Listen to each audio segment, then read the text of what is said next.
ঘন কুয়াশা ও হিমেল হাওয়ায় উত্তরের জনপদ কুড়িগ্রামে জেঁকে বসেছে হাড় কাঁপানো শীত। আরো জানাতে সরাসরি যুক্ত হচ্ছেন সহকর্মী মোহাম্মদ জুয়েল রানা।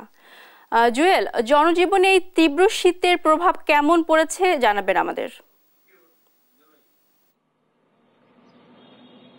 মার্জানা, আপনি যেমনটি বলছিলেন, কুড়িগ্রামে কিন্তু গত 3 দিন আসলে সূর্যের দেখা মিলছে না, যার কারণে কিন্তু ঠান্ডার যে প্রকোপ সেটি কিন্তু অনেকটা বেড়ে গেছে, যার কারণে কিন্তু এখানকার মানুষ অনেক কষ্টে রয়েছে।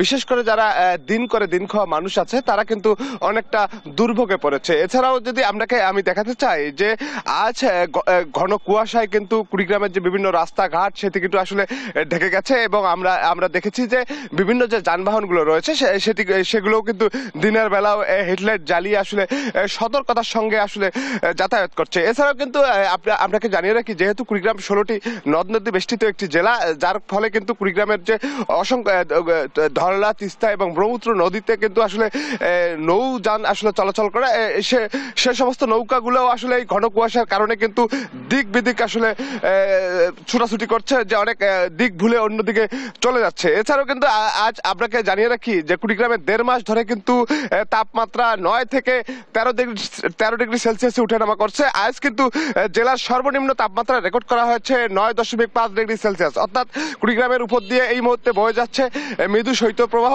যার কারণে কিন্তু ঠান্ডার যে তীব্রতা সেটা কিন্তু অনেকটা বেড়ে গেছে। আমরা সকাল থেকে ঘুরে দেখেছি এখানকার যারা দিন করে দিন খাওয়া মানুষ এবং খেটে খাওয়া যে মানুষজন রয়েছে তারা কিন্তু এই শীত এবং কনকনে ঠান্ডা উপেক্ষা করে কিন্তু তারা কাজের সন্ধানে বাইর হয়েছে এবং মাঠে কাজ করেছে। যেহেতু কুড়িগ্রামে আসলে কোনো কলকারখানা নেই বলতে চলে, যার কারণে কিন্তু এখানে অসংখ্য মানুষ কিন্তু এই কৃষিকাজের সঙ্গে জড়িত। তারা কিন্তু এই ঠান্ডা এবং কনকনে ঠান্ডা উপেক্ষা করে কিন্তু তারা মাঠে কাজ করেছে, যার ফলে কিন্তু তারা শীত কষ্টে ভুগছে।